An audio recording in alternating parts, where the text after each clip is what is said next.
Hi everyone, this is Margaret Manning with She Cruises. We are a community of women who love to cruise. We often like to travel solo, and personally this is my preference, but we're here to inspire women to really embrace the entire cruise experience. And our website has features on packing, preparing, on the art of cruising, and also great stories about adventures I've been on, and also special offers. So if you're interested in cruising as a woman, this is the place to be. Now, She Cruises is obviously about my passion for cruising, but I wasn't always a solo cruiser. I started my career as a cruiser when I was about 8 years old, when my family moved from England to Canada. And then my first solo cruise, though, was as a young woman on a Russian ship called the Ivernia. Now, this was about, over 40 years ago, and I took a trip back from the United States to Canada, and it was quite an experience. It was a really rough crossing, and because Atlantic can be quite rough in the October timeframe, but then it was an older ship, don't forget. I mean, it didn't have any of those stabilizers that we're all so used to now that make transatlantic crossings just beautiful. But the Ivernia was my first real solo trip. And I remember the Russian sailors telling me, eat lots of dark bread. That's going to help you your stomach. And I was like, okay, that's all you've got, so I'm going to eat eat that. But cruising is full of wonderful adventures like this. And since then, I've traveled on a lot of beautiful ships, and I really have lots of favorites, and I'm going to be sharing those with you on She Cruises website. Now, I didn't really discover the magic of cruising, though, until I started river cruising with Viking. And that was really where I learned how much I loved the water, and how much I really came to life when I was, in a ship looking out over landscape that was brand new to me, and just absorbing it all, just taking it all in. And I really, really loved it. I also did a midnight sun cruise with Viking, which was up through Norway. Oh my goodness, I can't even begin to tell you how extraordinary that was. And so that was another trip that I learned something about myself. And that's really what I'm going to talk about in this little chat, about how cruising changes you and what you can sort of take with you in order to get the most of a cruise.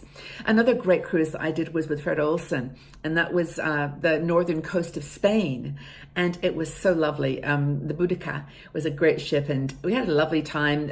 I went to Bilbao. That was one of my favorite stops on that trip, at Aviles and a few other places that were just magical. And I'd never been to northern Spain.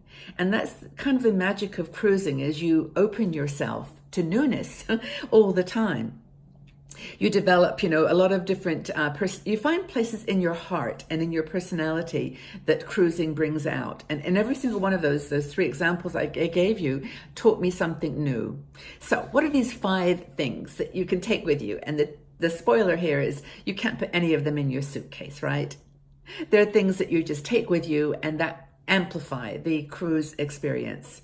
The first is the sense of wonder. Take a sense of wonder with you. Be prepared to be astonished, to be, just having your breath taken away. I remember when the ship, the Viking Star, turned the curve in the river, or in the fjord, and there were the Seven Sisters in the Granger fjord. It was like, oh my gosh. I honestly, I just about lost my breath. I think it did take my breath away. But it was that, take it with you everywhere you go cruising, though. Even if you're doing a river cruise, it's just a little one, or mini cruise, it's a couple of days, just take that sense of wonder, and you will find every turn in the river, every new port that you arrive in is going to just take your life to another dimension. I get excited about it. You can tell I love cruising, right? So the second thing to take with you is a spirit of adventure. Take your spirit of adventure with you, because you'll be with people that, number one, all like cruising. Even if you're a solo cruiser, you've got people surrounding you who like being on ships. That's why they're there. They've decided to take 12, 14, 7 days of their life on a ship, and they're making the best of it. Now, you don't have to go to Antarctica or the Galapagos Islands or anywhere exotic to have a spirit of adventure. It's that taking that little extra step when you get to the shore excursion, just take that little walk, go down to the beach, touch things, feel things, talk to people. That's another thing that I love. But the structure of a cruise is often so supportive of this. The cruise directors they're just incredible people. I've never met a cruise director I didn't really like, and you probably have some yourself, but they're doing their best to create a structured environment that's both safe and predictable, but also gives you that little helicopter ride, or that little to go down the water chute, or something that you just wouldn't normally do. So just have a sense of adventure. The other thing is related, which is to have a willingness to let go. Let go of all these fears, and let go of the things that you say, I would never do that. You may be traveling solo, for example, because your partner or your friends don't like to cruise. So you can either sit in your room the whole time, which you wouldn't do, but in your cabin, or you want to come out and just let go. Let go of the boundaries that you have caused you stress in your life, or that you brought with you, maybe something on your mind.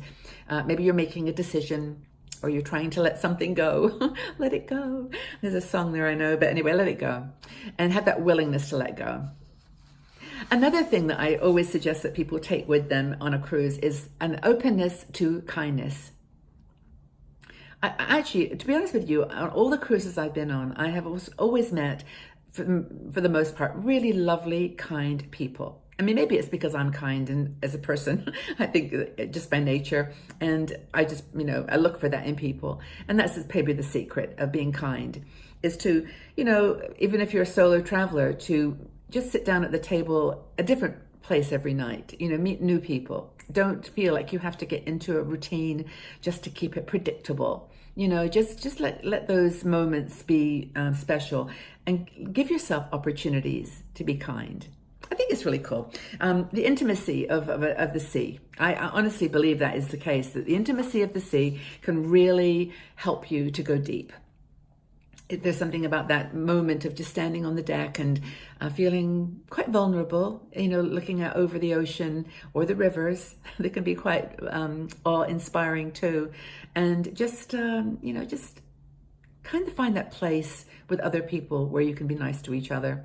Restore your faith. And I guess finally, it's childhood innocence. Whenever I go with my grandson for walks and he says, oh, look, Baba, look at this. And I go, yeah, look at that. That's incredible. I just, you look at things through different eyes.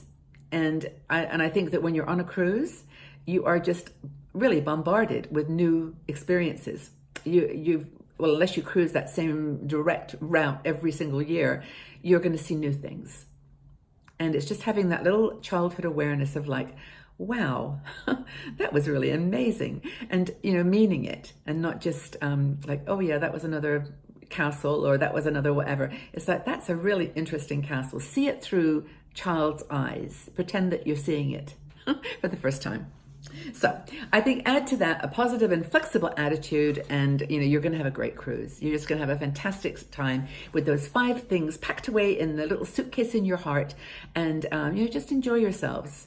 So I'd love you to tell me, what do you think is the most important piece of advice that you would give to someone on a first cruise? What are the things you'd suggest? One thing you suggest to take with them. I think that would be fun to discussion. So leave your comments in the section below, and check out our website, shecruises.com, and leave your thoughts there too. This article is there and you can read it in full. And I just really hope that you keep coming back and joining our community here, where we're all like you, just trying to find the purpose and passion in our lives as we get a little older, and also just live it to the full. And cruising can help us with that. So tell us what a piece of advice you'd give to a first-time cruiser. Okay, everybody. Well, happy cruising wherever you're off to next. Have a great time, and look forward to speaking to you again soon. Bye-bye for now.